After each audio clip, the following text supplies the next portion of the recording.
Hello everyone. आज के इस पॉलिटी सीरीज़ में हम वाइस प्रेसिडेंट से रिलेटेड जितने भी फैक्ट्स हैं वो डिस्कस करेंगे। ये जो हमारा पॉलिटी का सीरीज़ चल रहा है इसमें हमने काफ़ी टॉपिक्स कवर कर लिए हैं। इससे पहले हमने प्रेसिडेंट से रिलेटेड जो भी फैक्ट्स थे जो आपके एग्जाम में आ सकते हैं, वेदर इट इज़ यूपीएससी और BPSC and any other state PCS exam और वन डे एग्जाम, उन सब में आप इस टॉपिक को पढ़ के एग्जाम में अपेयर हो सकते हैं और आपको वो काफ़ी हेल्प करेगा। अभी आज हम वाइस प्रेसिडेंट से रिलेटेड जितने भी फैक्ट्स हैं उन्हें कोशिश करेंगे इस वीडियो में कवर कर लें और उसके बाद यूपीएससी का जो भी PYQ है उसे भी हम डिस्कस करेंगे। So let's begin. अगर हम बात करें हमारे वाइस प्रेसिडेंट की, तो जो हमारे वाइस प्रेसिडेंट हैं वो इलेक्ट होकर आते हैं by all members of both the houses of parliament. That is all members means both elected as well as nominated. जब हम प्रेसिडेंट इलेक्शन की बात करते हैं तो उसमें नॉमिनेटेड मेंबर्स का पार्टिसिपेशन नहीं होता है जब उन्हें हम इलेक्ट करते हैं। लेकिन हम जब वाइस प्रेसिडेंट की बात करते हैं तो उनमें बोथ हाउसेज ऑफ पार्लियामेंट, मतलब यहाँ पे आपका लोकसभा भी आ रहा है और यहाँ पे आपका राज्यसभा भी आ रहा है। तो राज्यसभा, लोकसभा, इनमें जितने भी मेंबर्स हैं वो सारे पार्टिसिपेट करते हैं वाइस प्रेसिडेंट के इलेक्शन के लिए। और ये जो इलेक्शन होता है ये सिमिलर है प्रेसिडेंट के इलेक्शन के मेथड से, that is by proportional representation, by single transferable vote and by secret ballot। तो ये सारे फीचर्स हैं जो आप वाइस प्रेसिडेंट में आप नोट डाउन करेंगे और ये आपको याद होना चाहिए। अगर हम बात करें तो वाइस प्रेसिडेंट का टर्म पीरियड कितना है? जो इनका टर्म पीरियड है वो 5 साल का है from the date of entering office. एक इम्पॉर्टेंट चीज़ जो आपको पता होनी चाहिए कि जो हमारे वाइस प्रेसिडेंट हैं वही हमारे राज्यसभा के चेयरमैन हैं। तो ये जो हमारे वाइस प्रेसिडेंट है वो है चेयरमैन ऑफ राज्यसभा। अब लेकिन लोकसभा के चेयरमैन हमारे प्रेसिडेंट नहीं होते हैं, हम वहाँ पे स्पीकर और डिप्टी स्पीकर होते हैं। जो हमारे वाइस प्रेसिडेंट हैं वो कितने भी बार री इलेक्ट होके आ सकते हैं।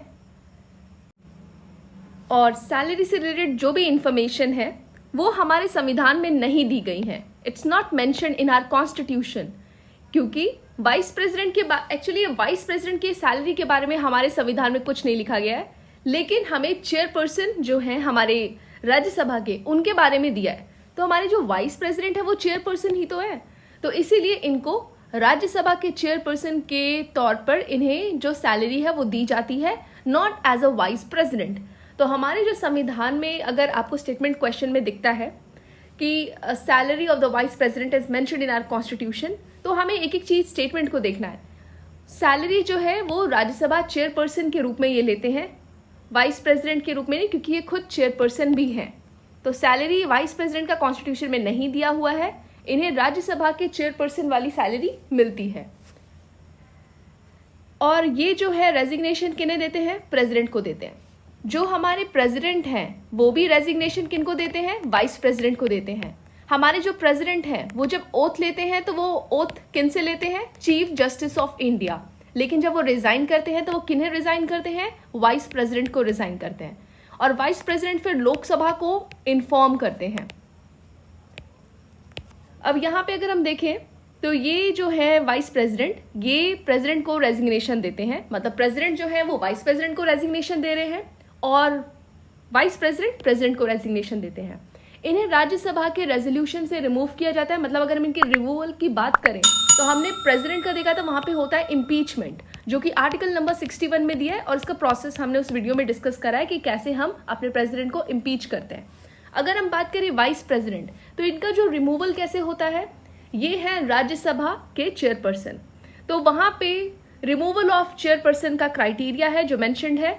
इसमें क्या होता है कि राज्यसभा जो है एक रेजोल्यूशन पास करता है by effective majority, the then strength of the house. तो इफेक्टिव मेजॉरिटी से एक रेजोल्यूशन पास होता है, मतलब ये रेजोल्यूशन स्टार्ट होता है राज्यसभा में इफेक्टिव मेजॉरिटी से पास होता है। जब वो उस हाउस से पास हो जाता है तब वो जाता है लोकसभा में agreement, that is 50% of the ordinary support या नॉर्मल मेजॉरिटी जो लगती है उसका बस जरूरत होता है। तो ये राज्यसभा में effective majority and agreed by Lok Sabha, that is 50% of the majority. उसके बाद जो है कॉन्स्टिट्यूशन इनके रिमूवल के बारे में नहीं बताता है। एक्चुअली इनके जो ग्राउंड्स है ना, जैसे हमने प्रेसिडेंट में देखा था कि प्रेसिडेंट को रिमूव करा जाता है on grounds of violation of constitution. और जजेस का हमने देखा था फॉर प्रूवन मिसबिहेवियर। सो ये जो प्रूवन मिसबिहेवियर है ये किनके केसेस में है? जजेस के केस में। प्रेसिडेंट के केस में क्या है? Violation of constitution. ये ग्राउंड्स हैं जो प्रेसिडेंट और जजेस के लिए हमारे संविधान में दिए गए हैं, लेकिन यहाँ पे हमारे वाइस प्रेसिडेंट के लिए कोई भी ग्राउंड जो है मेंशन नहीं करा गया है हमारे संविधान में। ये पॉइंट आप नोट करेंगे। होप आपको यहाँ इस वीडियो से काफ़ी क्लैरिटी मिल रही होगी प्रेसिडेंट के बारे में, वाइस प्रेसिडेंट के बारे में।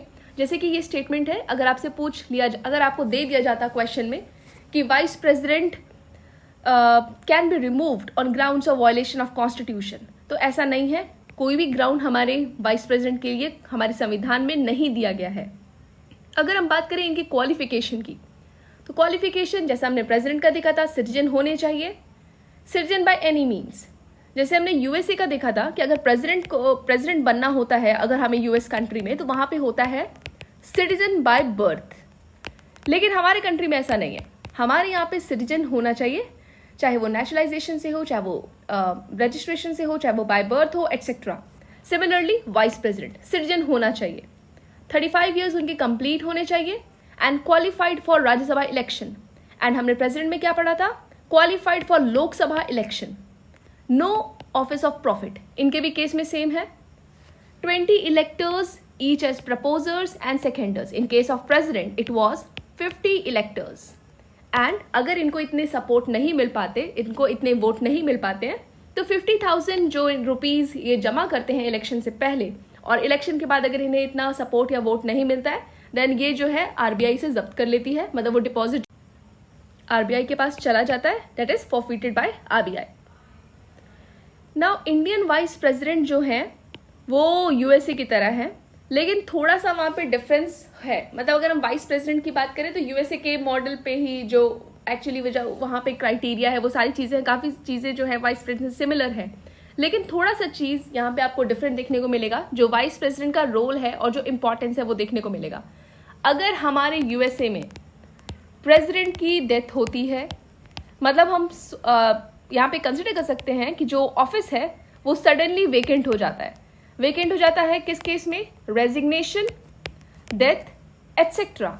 अगर इन केसेस में अचानक से प्रेसिडेंट का ऑफिस वेकेंट होता है, तो यूएसए में जो वाइस प्रेसिडेंट होते हैं वो तुरंत वहां के प्रेसिडेंट बन जाते हैं, और वो जितना भी समय, जैसे सपोज ये जो प्रेसिडेंट थे इन्होंने 1 साल के लिए रूल करा, वैसे इनका 4 ईयर का टर्म पीरियड होता है, और बचे हुए 3 साल के लिए जो अब वाइस प्रेसिडेंट आएंगे वो 3 साल के लिए प्रेसिडेंट कहलाएंगे। लेकिन हमारे इंडिया में ऐसा नहीं है। यहाँ पे अगर हमारे कंट्री में जो प्रेसिडेंट है उनकी इनकेस या तो डेथ होती है या तो रेजिग्नेशन देते हैं, मतलब हमारा जो ऑफिस है वो सडनली वेकेंट हो जाता है, उस केस में क्या होगा कि जो हमारे वाइस प्रेसिडेंट है वो प्रेसिडेंट की सीट पर आएंगे, वो उनकी तरह एक्ट करेंगे, लेकिन कब तक करेंगे? जब तक हमारे यहाँ पे प्रेसिडेंशियल इलेक्शंस नहीं हो जाते और हमारे नए प्रेसिडेंट आके अपने ऑफिस नहीं संभालते हैं। तो बस कुछ टाइम के लिए हमारे जो वाइस प्रेसिडेंट है वो प्रेसिडेंट की तरह एक्ट करेंगे, लेकिन बस कुछ समय के लिए वो ऑफिस संभालेंगे। जैसे, और हम ये कोशिश करते हैं कि जैसे ही ऑफिस वेकेंट होता है, एज सून एज पॉसिबल हम इलेक्शंस, प्रेसिडेंशियल इलेक्शंस कंडक्ट करवाएं, और जब तक हमारे नए प्रेसिडेंट नहीं आते तब तक वाइस प्रेसिडेंट प्रेसिडेंट की तरह एक्ट करते हैं। लेकिन यूएसए में क्या है, वाइस प्रेसिडेंट को मौका मिल जाता है कि वो प्रेसिडेंट बने, और वो रिमेनिंग पीरियड तक प्रेसिडेंट कहलाते हैं। सो अब हम ये क्वेश्चन देखते हैं। यहाँ पे जो स्टेटमेंट है, the chairman and the deputy chairman of the Rajya Sabha are not the members of that house. अब यहाँ पे जो डेप्यूटी चेयरमैन है वो तो राज्यसभा के मेंबर हैं, लेकिन यहाँ पे जो चेयरमैन की हम बात कर रहे हैं वो है वाइस प्रेसिडेंट। अगर हम बात करें प्रेसिडेंट की, तो हमने बोला था कि प्रेसिडेंट जो है वो लोकसभा या राज्यसभा के मेंबर नहीं होते हैं, बट अगर हम वो बात करें वो पार्लियामेंट के पार्ट होते हैं। यहाँ पे क्या है कि जो चेयरमैन है वो राज्यसभा के मेंबर नहीं है क्योंकि वो वाइस प्रेसिडेंट है, लेकिन यहाँ पे deputy chairman of the Rajya Sabha वो राज्यसभा के मेंबर हैं। तो ये वाला स्टेटमेंट आपका इनकरेक्ट हो गया। While the nominated members of the two houses, that is Lok Sabha, Rajya Sabha, have no voting right in the presidential election. Correct? Nominated members जो होते हैं उनको कोई भी voting right presidential election में नहीं दी जाती है, लेकिन impeachment में उनका voting right हम लेते हैं। They have the right to vote in the election of vice president. लेकिन जब हम वाइस प्रेसिडेंट का इलेक्शन करवाते हैं उस टाइम पे नॉमिनेटेड मेंबर्स पार्टिसिपेट करते हैं वाइस प्रेसिडेंट में। तो ये वाला स्टेटमेंट हमारा करेक्ट है। So the correct answer is 2 only. So hope you find this video helpful. Do you like this video? Thank you, and we'll come up with more videos like this.